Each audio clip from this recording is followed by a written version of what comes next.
Good evening and welcome to another edition of the program Focus on AFCON over My Media Prime Television, a program which looks at the route to the 33rd edition of the AFCON with reports, analysis and undiluted comments. I am your host, Macdella Eyong Bessong. Stay tuned, I'll be right back.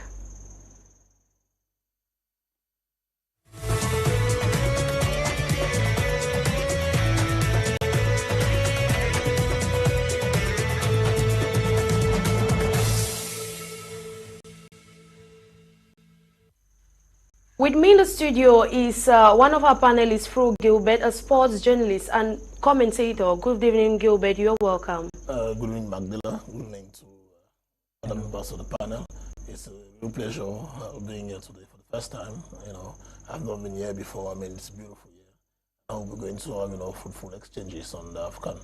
Of course, please feel at home. And we have also the panelists for our maiden edition of Focus on AFCON. He is here again with us today, Mr. Enow Ako. Good evening and welcome. Thank you so much, Macdella. Good evening to Fru. Good evening to the people of Jakiri. Good evening to the people of Widikum, as well as good evening to the people of Osing. Thank you so much. Before we get to look at what we have today for you, we are going to let you take a listen at the AFCON song where the welcome...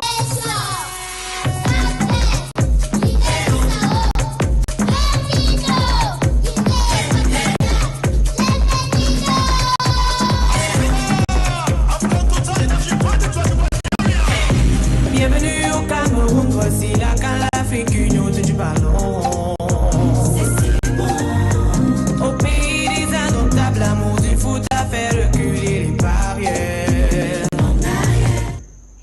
Welcome back. That was the AFCON song that they are going to use at the inaugural ceremony to welcome all 23 countries, like I mentioned before. On today's edition of the program, we are going to look at the signing of Andre Onana by Inter Milan.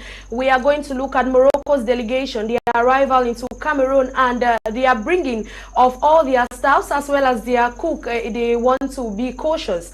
We are also going to look at the arrival of Burkina Faso, the arrival of other teams that are already here into the country. We are also going to look at ticket sale points and their price as well as their availability. And also we are going to look at the atmosphere in different regions as well as preparations that are ongoing. And right away, we are going to start with the signing of Andre Onana, who is indomitable lion and former Ajax Amsterdam goalkeeper, has spent the after featuring in coach Antonio Consensao's 28-man squad. He has been one of Europe's top shot stoppers for the past 5 years, helping Ajax to a Champions League final. Yesterday, we look at how prolific Andre Onana has been at the goalpost. We have been hearing of transfer speculations, and so many people have been wanting to sign this shot stopper. What can you say about Andre Onana and his work at the goalpost? Well, Andre is one of the finest in Africa, so I'm not surprised that he had to clock such a deal. Sealing such a deal for Andre Onana, it's been normal. We all saw his performance during the Champions League. We have been seeing his performance in Holland. So reasons why so many clubs were vying for his signature. So it's one of the finest in Africa, and we definitely want him to showcase that during the AFCON. We are blessed in this nation. Historically, we have had people like Thomas Nkono, Joseph Antoine Bell, we've had Alium Bokar, Kamani Carlos. We can name so many of them. So remember, even Gigi Buffon, the Italian Serie A goalkeeper of Juventus, once said, Thomas Nkono is his legend. It therefore means Cameroon has always been blessed for having wonderful goalkeepers. I will not forget Jacques Songo. I'm not going to forget somebody like Daniel Bekono as well. So him signing such a deal is very good, but what we want is for so many of them to sign better deals. I'll be expecting in the days ahead people like Omoshola.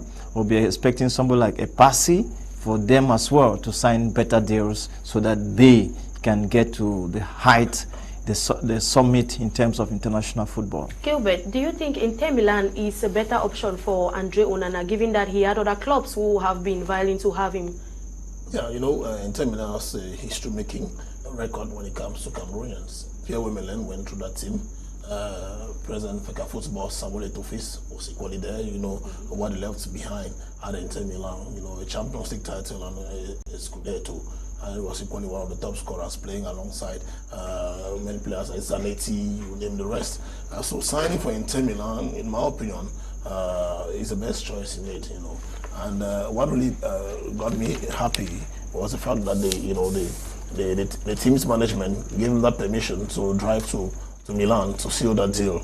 So I mean, you know, at this crucial moment, the Lions are a few days to the big game against the Stallions of Burkina Faso.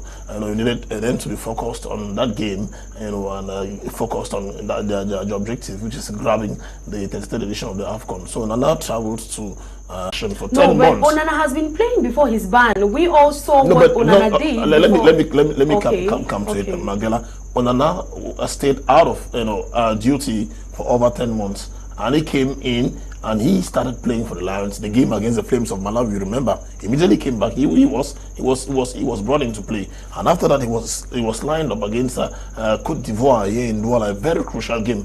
Why don't you give such an opportunity to Fabrice Ondoa? You called up a guy like Junior Narcislen.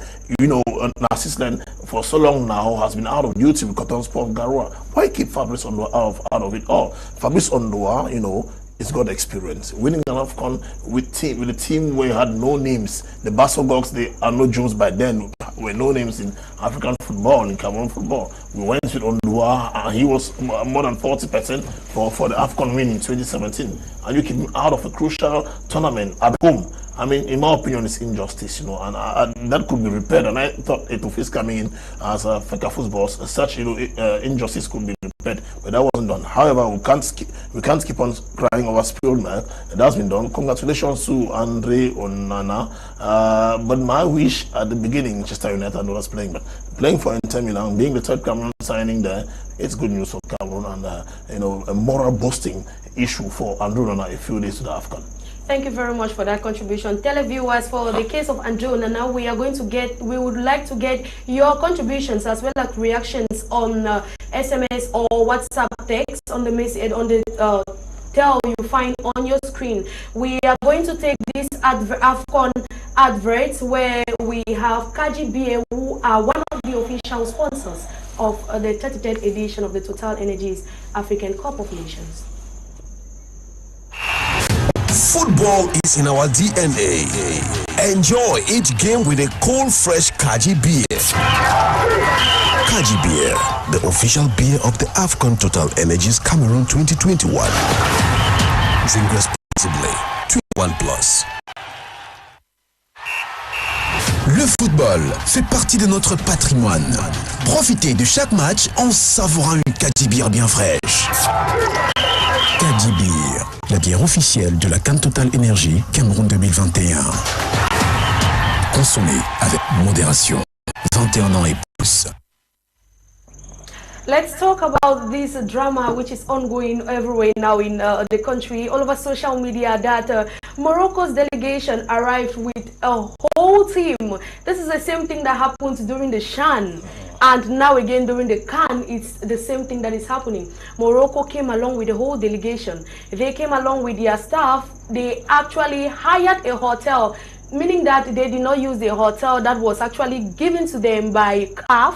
They actually hired another hotel. They came along with their cooks and everybody. So what are your reactions? What do you have to say about Morocco? CAF and others in terms of losses registered. Morocco never paid any attention to that. We needed Obiang Gema to, like, you know, give a listening ear to Isayatu and Timba, and then for the AFCON to take place. I mean, it's really funny. And just a few months ago, Morocco were to host the under 17 Africa Cup of Nations, and they stopped us in the 9 minutes saying that COVID was out. I mean, it's becoming boring with Morocco. Who do they think they are? I mean, this is a big you know, football feast. It is a feast that brings together all the African nations, even those who've not picked up their qualification ticket for the AFCON, are concerned about what's going on. Remember, during the last CAF General Assembly, when one or two individuals said they never wanted the AFCON, it was the whole Africa that stood out. Botswana and all those stations who never picked up qualification tickets said they were against that. So this is something where we need to feel Africa. And Morocco coming in, what do they mean? There are cooks at Montpellier. It's not that we're doing here. Montpellier, is one of the best hotels you have in Central Africa. You don't come into Montpellier and you disqualify all those who are there, the cooks, the security, formula, mathematical equation for them to grab the AFCON. Something like beating the other teams psychologically and getting to grabbing the AFCON. Mr. Enow, let's get your contribution. Yes, like Gilbert just said, we are welcoming 23 teams, Cameroon inclusive, to making it 24 for the AFCON for the first time.